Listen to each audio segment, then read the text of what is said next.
To fix that item, replace that item into perpetuity. Or even accept it. Right. I like the part in for gifts and that we would officially acknowledge the gift because we like to acknowledge community support. So I like that piece of this. Anybody else? Okay, it's been moved and seconded. All those in favor? Opposed? Okay.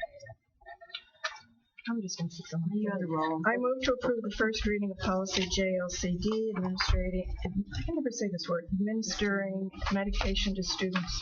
Second. It's been moved and seconded. Any public comment? Any board discussion?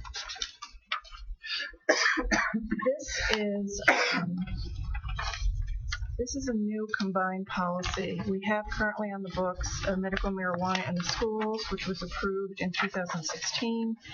And we also have on the books, which was approved, I believe, in 2009, administration of medication to students. And Drummond and Woodson, our attorneys, felt that we needed to combine the two and have a comprehensive administering medication to students, and provided us with a sample, a template. We used both our current ones and this one, had extensive discussions with Lisa and the nurses, and also had extensive conversation about how this impacts field trips for those kiddos who need medication when they're on the bus or wherever they're going.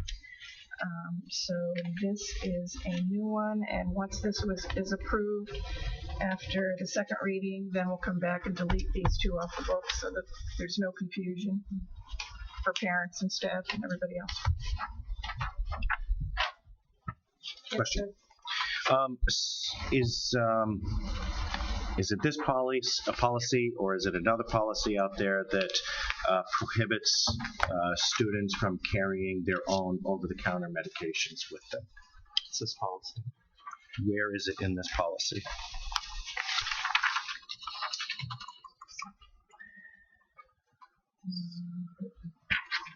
It's in there on the fourth page. Self-administration for the Yeah. schools. And if you go on another other. I'm sorry, what page are we on? Yep, page 4. You were there before. I was. Yep. Also, request must be approved by school. Is that what you're looking for? E. Okay. Just above E, right? Yeah. Okay. All right. You good? I'm good. Thank you. Thank you. I just wanted to ask. No, I had to ask a question. Good question. The other piece that's in this policy, which was a new piece of legislation this past year, and this is going to be some good news for you, is that in every other student, you can now carry sunscreen. Before, you were prohibited, so now you can carry your own sunscreen if you so wish. So as a student, there's a right that you didn't have before, but now that you have. So Molly, you can text people now. that's right. If you want to. It's okay to carry your topical sunscreen. Okay, it's been moved and seconded. All those in favor? Okay. Could I have a motion about the secretary's report? I move to approve the minutes of the January 8th, 2020 meeting. Second. It's been moved and seconded. Any public comment? Any board discussion? Seeing none. All those in favor? Going to abstain. Okay, because you were there. I was not there. Same way. So 2 abstentions. Did you have that? Okay, and can I have another motion about the January 22nd? I move to approve the minutes of the January 22nd, 2020 meeting. Second. It's been moved and seconded. Any public comment? Any board discussion? All those in favor? Any opposed? 1 abstention. Okay. We have the superintendent's report, please. Sure. I actually want to spend most of my time tonight on sharing some good news with the board and good news with the public that we received this week. So the facilities committee probably remembers this, and I think we had Bill come and do a short presentation. But back actually would have been the end of last school year. Bill worked with our architects and also some of our engineers to look at some possible projects for the state revolving renovation fund, which was a new thing that the Department of Education was going to fund. It had been a number of years since they were going to fund that. Bill, being the person that he is, being very, very thorough, came up with a list of projects, a little over $2.8 million worth of projects that I thought there was absolutely no way possible that we would see some of the projects funded, because I didn't think the state was going to fund sprinkler systems or other ADA things, given that this would be the first time the state would be opening up this process.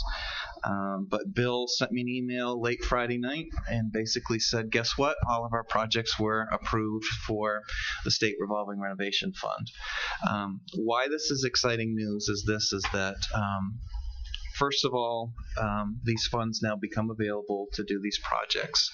The state has a forgiveness rate that, based upon what you receive in state subsidy, is the forgiveness rate of the loan. So our forgiveness rate is going to be a little over 40% of that $2.8 million will be forgiven right off the books, so it's a little over $1 million that for these projects that we won't be required to pay for. The other nice thing about this project is that, given the number of projects that we're doing, it puts us up in a category where we can bundle all the costs together, and we can then take the remaining balance and do it as an interest-free loan for 10 years. So it's going to be roughly $1.5 million, so $150,000 a year in capital costs that we can then finance. Something else that Stacy reminded me of in the last time that the district applied for these funds is that when we got towards the end of the loans, the state had some money and they just forgave the remaining. We never paid fully back what it was that we had. So there's a couple of items of disadvantage with this, which hopefully we don't lose Bill over this, but that all of the projects need to be completed by July 31st, 2021. So that gives us this summer, and that gives us part of next summer as a construction window in order to be able to get this project list done, which is not a lot of time in order to be able to do that. Second of all, Aga Dixon, who's one of our financial attorneys for Drummond Woodsum, has already been advising us on next steps in the process. So we have 30 days now to complete our application with the Maine Bond Bank. As part of our application process is that we will need to send to the voters in June permission to borrow this money from the Maine Bond Bank. And so there'll be a vote in Windham for the Windham portion of the projects, and there'll be a vote in Raymond for the Raymond portion of the projects. And so it'll be very clearly laid out. Here's how much we're borrowing. Here's what the terms are. Here's the amount that's going to be forgiven. And so the voters ultimately have to approve. And so think about it. We just came from a budget workshop. Right now in this year's budget, you're approved to spend $48.5 million. So you're now receiving additional funds, which the community has not given you permission to spend. So you have to now go to them and say, can we spend these monies that we have? It is a great deal for both communities, because basically you receive $1 million worth of work for free. That we were going to have to do anyway, and in some cases. We do have some money aside within our capital projects for some of the projects on the list, so we will be able to use those funds towards the projects or towards some of our initial payments. And so that first year, for the first $150,000 payment, which most likely will not be in next budget year, will be in the year after, we already have those funds set aside within capital in order to be able to take care of those. So I just wanted to, just for the public to hear, and if there's any quick questions about what they might be. So this would cover $231,000 towards the Field Allen sprinkler system. We're going to hold on to that building, even the new middle school, so now it'll be a fully sprinkled building. $679,000 towards bringing the Raymond Elementary School office to an external location. Think about it now, it's in the middle of the building, and its safety security is not in a great spot. $593,000 for upgrading a Jordan Small office and creating a public entrance, which is not something that's there. upgrading the Raymond Elementary well filtration system for $16,000. Some much needed exterior ADA upgrades at Wyndham Middle School, because again, we're going to own a building after construction for $246,000. That will eliminate the awkward set of stairs and will give us on the gym side, and it will also give us better ADA access to that end of the building. $86,000 towards Jordan Small upgrading their fire alarm system to make it voice evac, and as well as upgrading the system. Upgrading Wyndham Primary School's fire alarm system for $158,000. Upgrading Manchester's, I mean, these are older legacy systems, for $71,000. Something that is much needed, because we have one ADA bathroom right now at Wyndham Middle School, will be to upgrade all the restrooms at Wyndham Middle School, upstairs, downstairs, and locker rooms, to make them ADA compatible. They currently are not. And there's also some needed upgrades to those spaces anyway.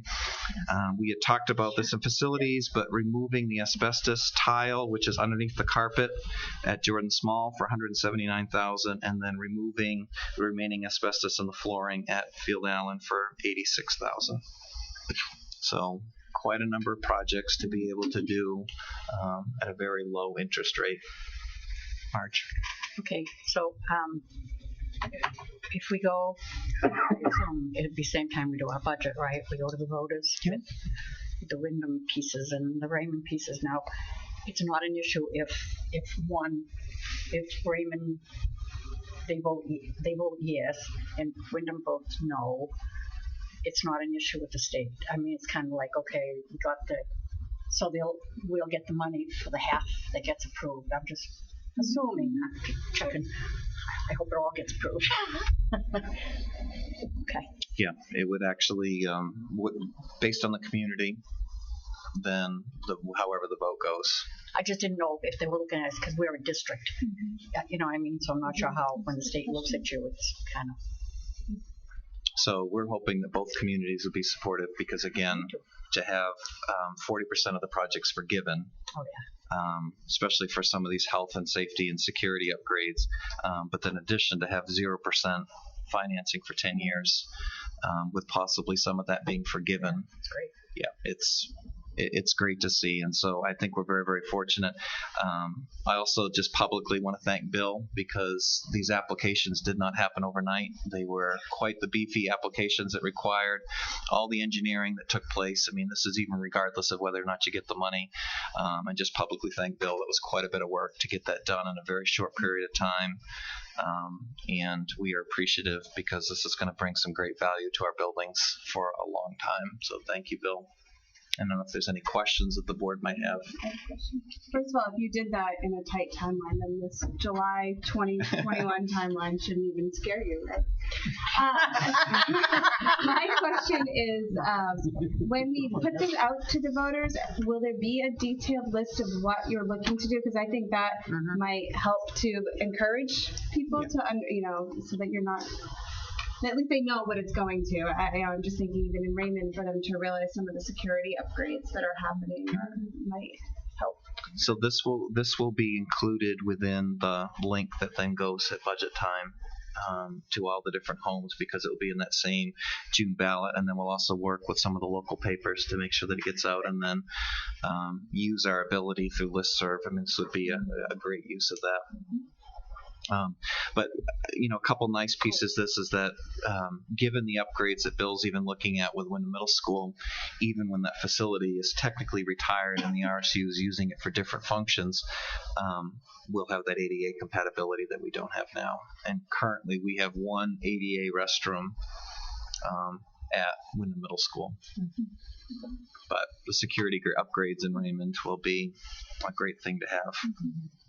So great news. Thanks, Bill. Okay, now we have time for board roundtable. Oh, I'm sorry, committee reports is next. Finance is not met. Facilities.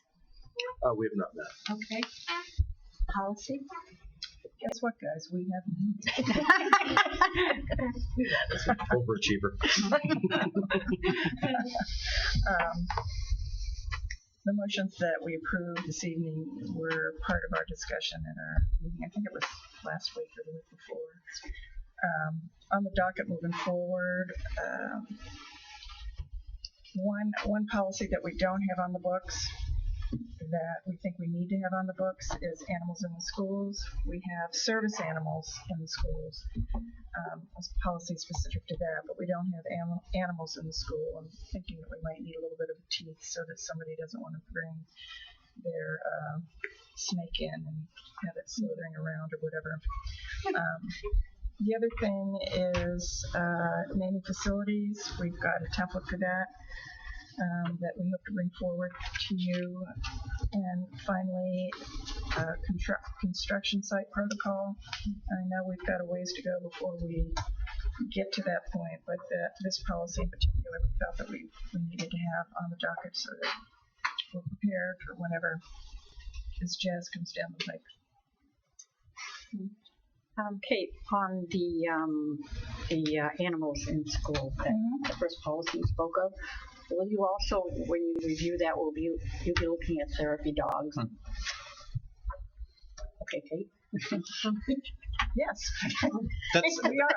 That's actually been one of the greatest requests. Therapy animals, I should say, because it's not always a dog, I guess. Yeah, and it's one of the greatest requests that we've heard from some staff members is how does the district handle when somebody wants to bring in a therapy pet or therapy dog or comfort animals? And so this is a difference between animals that come in for short periods of time for educational purposes and animals which are somebody's pet peacock that's their comfort animal that they need to bring to school to have. That would fall into the service animals. we've actually in the past we've had some discussion about therapy dogs, and I can't remember specifically the criteria, but there was some concern about certification and safety. Like people can. I'm all about therapy dogs or animals, ponies. But I think we have to be aware of, as you say, allergies, and people might say it's a therapy dog, but what does that mean when it's in the classroom? And we just, from a safety standpoint, I think we have to consider those pieces, but we'll definitely look into that. Marge? I said it. No. Oh, I'm sorry. I thought you were calling on me. I'm so sorry. I am calling on you. We have a meeting this month. That one I sent out, that was old. I have to speak to them at the technical schools because I've asked them before, could you please send the minutes out in the next week or two, not a month later, which that last one came. But there is a meeting coming up, and there was no meeting last month. Okay. There is nothing to report with the trial committee. We have not met for quite some time. Okay. Is there any word on those surveys?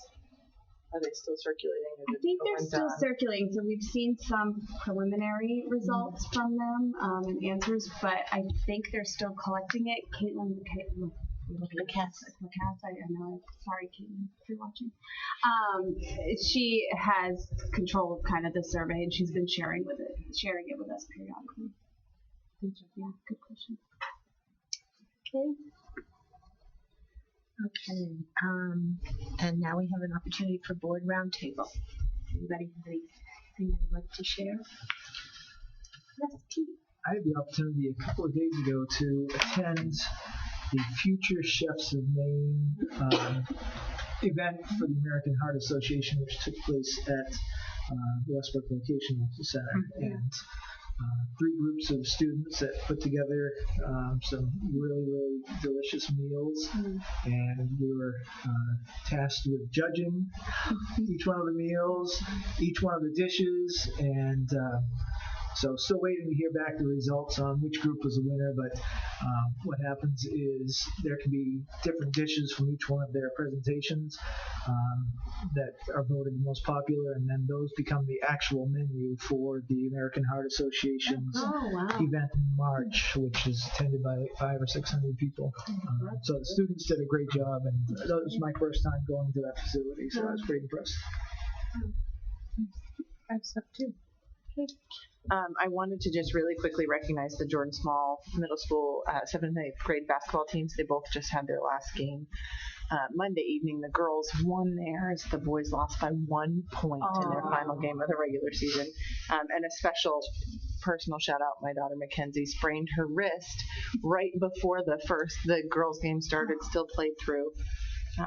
And now she's sporting because they didn't make a brace small enough for her tiny wrist, so they had to put a big old cast on her sprained wrist. But also wanted to extend the invitation to everyone on February 14th. We have our annual international night. We bring all the exchange students that are here, all the ones from Wyndham High School, all of them from all over the state of Maine and New Hampshire, and some come up from Massachusetts. We've got kids coming from like 50 different countries this year. They give presentations. They have displays set up from their home countries. And they do some recognition and fundraising for the Ronald McDonald House, so they'll be talking about that as well. That's, if you're looking for something romantic to do, February 14th at 7 p.m. at the Doubletree in Portland, or South Portland, I guess, technically. Molly? Wyndham High Let me get this right over to you. I think all the schools had a half day today, but Wyndham High used theirs to help build community, which I think went well with students did activities for the first half, and then we did a little pep rally announcing seniors in winter sports for the first time, which I thought was very cool. And then also I just wanted to wish good luck to any teams going into SMAs and playoffs coming up. So, thanks. I had the great fortune to attend the unified basketball team. Chris was there as well, and that was just such a great event, and the enthusiasm from the players is so fabulous, and the coaching, and everybody's a winner, and it's so great. So I was really pleased I got to attend that, and that was on the heels of the SEL committee, which you tried to get to, and you got to the door, and you didn't feel well and had to leave. But and I wish I could remember her name. Do you remember her name? No, we had this problem. Dr. Something from. Yeah, Dr. Something was there. Was the speaker for the committee on social emotional, and I found it to be really interesting, her perspective on some of the things that we might be able to do in our district to help our kiddos in that realm. So kudos to the committee. I know they're working really hard, and that's spearheaded by Christine Frostburton-May and Christine Hessler. Yes. Yep. So they're doing a lot of good work, and a lot of staff are really involved in that. So kudos to all of them for putting forth the effort. Appreciate it. And the presentation of the doctor is on the website, I think, or maybe it's. Gary's going to publish it to the website. So that's great. So you would get an opportunity to see her work. Do you mind? No. So mine isn't quite as upbeat as everybody else's, but it's important information to share. We are in smack dab the middle of the flu season right now. So first I'd like to thank Chris for sending out the email to everybody through listserv, just reminding parents what they can do for their kids when their kids have to stay home sick. And just a reminder that when kids have a fever, they really should be staying home 24 hours after the fact. It's hit my house. It's hit a lot of other houses. So I'd like to thank Chris and the administration for kind of monitoring the situation. Our numbers are nowhere near where other schools are that have had to close down. I did a little bit of digging and research and found that there's about 15 other states that have had to actually shut schools down. Ohio seems to be one of the big ones. So I'd also like to thank the custodial staff for taking extra time to wipe down common surfaces, trying to keep the schools clean. But we as parents need to try and do everything that we can. They're 7 buildings, and they're more like petri dishes this time of year. So anything that we can do. Trying to hold off. And So, anyway, Bill, if you could extend our gratitude to the custodial staff, that would be great as well. So, just want to get that information out there. thank you. Very important. Okay, could I have a motion to go into executive session, please? I move to enter into executive session to discuss RSU 14 Administrator Association contract negotiations with the RSU Board of Directors pursuant to 1 MRSA subsection 4056D. Second. It's been moved and seconded. All those in favor? Okay, in executive session.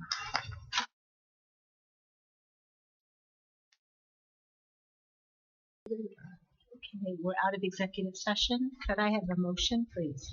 I move to approve the RSU 14 Administrators Association contract for July 1, 2020 through June 30th, 2023. A second. It's been moved and seconded. Any public comment?